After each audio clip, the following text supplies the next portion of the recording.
আজ ডিনার করতে আমরা পৌঁছে গেছি Barkas Arabic restaurant. Barkas Arabic restaurant Park Circus 7 point crossing থেকে খুব কাছেই রয়েছে।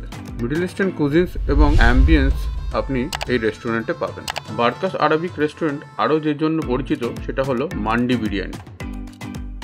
এছাড়াও এখানে রয়েছে বিভিন্ন প্রকার starter, grill barbecue, Turkish food এবং ইন্ডিয়ান ও মোগলাই ফুড।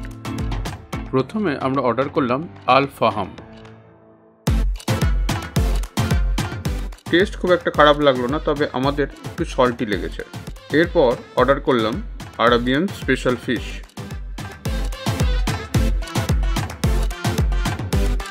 এই ফিশের ডিশটি খুবই জুসি এবং সফট। এরপর আমরা অর্ডার করলাম মাটন জুসি মান্ডি। এটা ছিল সিঙ্গল, এছাড়াও এখানে ডাবল এবং ফুল প্লেটও রয়েছে, বাট সিঙ্গেল প্লেটই পরিমাণ যথেষ্টই ভালো।